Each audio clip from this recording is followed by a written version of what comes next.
सारे साथियों को हमारा सलाम। अभी इलेक्शन नतीजों को मुश्किल से 24 घंटे भी नहीं हुए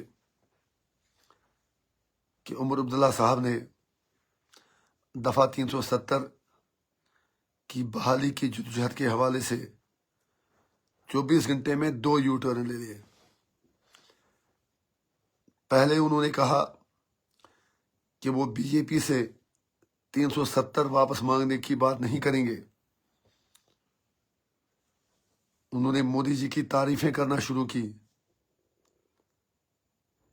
हम उनसे इतनी गुजारिश करेंगे कि जब आप इतना भारी मैंडेट मिलने के बावजूद आज 370 वापस लेने की बात नहीं करेंगे तो फिर कब करेंगे?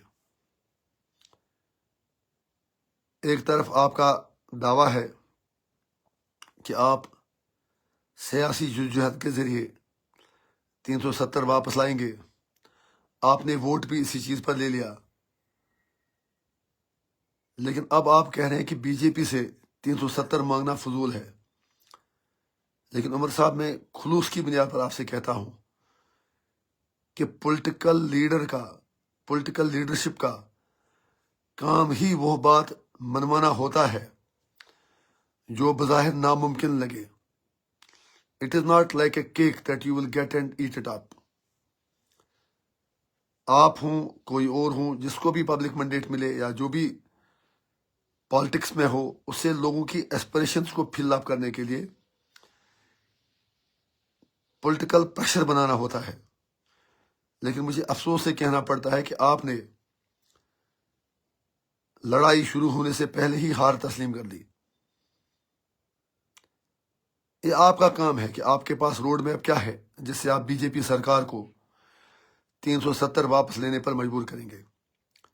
हालांकि अभी 24 घंटे में कल शाम को आपने ये बयान दिया कि आप बीजेपी से 370 वापस मांगना फजूल बात है और आपने मोदी जी की तारीफें शुरू कर दी।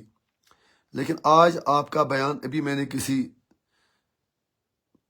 चैनल पे पढ़ा, आपने कहा कि नहीं हम 370 वापस लाने के लिए वादा बंद है। अरे वादे का क्या हुआ?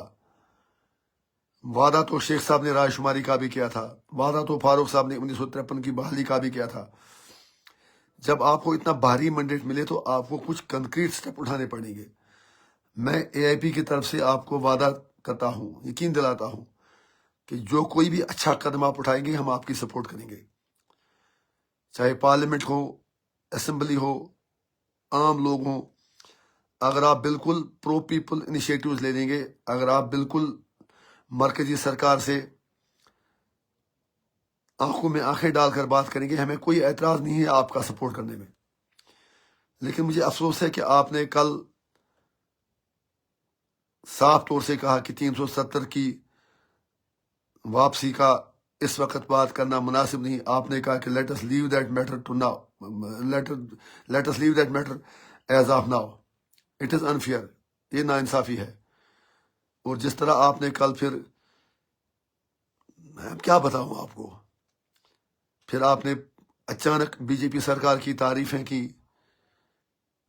मोदी जी के बड़े कसीदे पढ़े, अमित शाह जी के कसीदे पढ़े, उनको पता नहीं क्या क्या कहा। कोई बात नहीं, कश्मीर के लोग धीरे धीरे सारी सच्चाई जानेंगे। समझने वालों को पहले ही पता है कि आप कुछ करने वाले नहीं हैं। और उससे भी अफसोस इस बात का है कि आपने कहा कि आप असेंबली में स्टेटहुड पास करने के लिए रेजोल्यूशन लाएंगे। ये एक और बड़ा यू टर्न है, जबकि पहले आप थकते नहीं थे ये कहते कहते कि आप असेंबली में 370 और 35A और स्टेटहुड के लिए रेजोल्यूशन पास करेंगे। अब आप सिर्फ स्टेटहुड की बात करते हैं। आप लोगों को बेवकूफ समझते हैं। हमें पता है कि आपकी प्रॉब्लम क्या है, सबको पता है। आपकी प्रॉब्लम यह है कि कांग्रेस, जिस दिन आप स्टेटहुड की बात करेंगे कांग्रेस को कोई प्रॉब्लम नहीं, लेकिन जब आप 370 की बात करेंगे कांग्रेस पूरे हिंदुस्तान में एक्सपोज हो जाएगी। इसीलिए आज आपने कहा कि पहली कैबिनेट मीटिंग में आप 370 की स्टेटहुड की वापसी की करारदाद पास करेंगे। लेकिन मेरा आपसे सवाल है जम्मू कश्मीर के लोगों का आपसे सवाल है, कश्मीर की खास तौर से उन 6 सीटों से जहां आपने कांग्रेस के उम्मीदवारों को वोट दिया, मंडेट दिलाया, जो आपकी मदद से जीते, उन लोगों का आपसे सवाल है कि क्या कांग्रेस 370 और 35A पर असेंबली में आपका साथ देगी? क्या कांग्रेस नेशनल लेवल पर आपका साथ देगी? ये बहुत बड़ा इंपॉर्टेंट सवाल है। कल तक तो इलेक्शन था, अब तो कुछ करने का वक्त है। क्या राहुल गांधी खुलकर इंडी अलायंस के मैनिफेस्टो में 370 की बहाली का प्रपोजल शामिल करेंगे? ये बहुत बड़ा सवाल है उमर साहब, इसका आपको जवाब देना ही होगा। हम आपके जवाब का इंतजार करेंगे। सारा कश्मीर आपसे जानना चाहता है कि कांग्रेस आखिर क्यों 370 को अपने मैनिफेस्टो में शामिल नहीं करना चाहती। अगर उनकी मजबूरियां हैं तो आप उनकी मजबूरियों के तले दब क्यों जा रहे हैं? फैसला आपने करना है। अगर कांग्रेस की मजबूरियां हैं तो आपके पास तो भी अपने नंबर हैं, पीडीपी आपका सपोर्ट करेगी, आपको सरकार तो भी बनेगी। आप ये बात वाज़ेह करें कि क्या आप 370 की लड़ाई में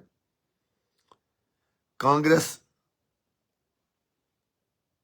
को शामिल करा रहे हैं कि नहीं करा रहे हैं। अगर कांग्रेस 370 और 35A के लिए ना असेंबली में, ना पार्लियामेंट में, ना मुल्क में, ना सड़कों पर, ना बाकी जगहों पर आपकी सपोर्ट करेगी, तो फिर कांग्रेस के साथ आपका कोलिशन बनाना कोई फायदा नहीं। मैंने इसीलिए आपसे कहा था कि कम से कम स्टेटहुड की रेस्टोरेशन के लिए आप अजराही करम फिलहाल सरकार ना बनाई। मैं फिर आज रिपीट करता हूं, 90 MLA कहीं नहीं भागेंगे, आपकी मेजॉरिटी है। कुछ दिन आप वेट कीजिए, मेरा आपसे मशवरा है। सरकार बनाने में जल्दी मत कीजिए, सरकार तो आपकी ही बनेगी। अभी भी मैंने कहा कि आपकी प्रायोरिटी सरकार बनाने की है। अरे बाबा, सरकार तो आपकी ही है, कोई नहीं बनाएगा। बीजेपी के पास नंबर नहीं है, किसी और के पास नहीं है। लेकिन अगर आप थोड़ी सी कंसिस्टेंसी, थोड़ी सी रेजिस्टेंस दिखाएंगे, आपको पत्थर और बंदूक नहीं उठाना है, इतना करना है। मोदी जी से कहना है कि आप हमें जलील ना करें, पहले हमें स्टेटहुड वापस दे दें। मैं तब तक सरकार नहीं बना रहा हूं। मुझे उम्मीद है कि 140 करोड़ हिंदुस्तानी आपकी बात एग्री करेंगे। सारी मुल्क की हिज़्ब मुखालिफ जमातें आपके साथ होंगी और हम जैसे छोटे लोग भी आपका साथ देंगे। फैसला आप कीजिए। 370 के लिए आप कह रहे हैं, आप बीजेपी से एक्सपेक्ट ही नहीं कर रहे। आप कहते हैं कि एज आप ना उसको भूल जाओ। स्टेटहुड के लिए आप कुछ करने के लिए तैयार ही नहीं है। फैसला आपने करना है। 24 घंटे में ही आप 2-3 बयान अपने बदल चुके हैं।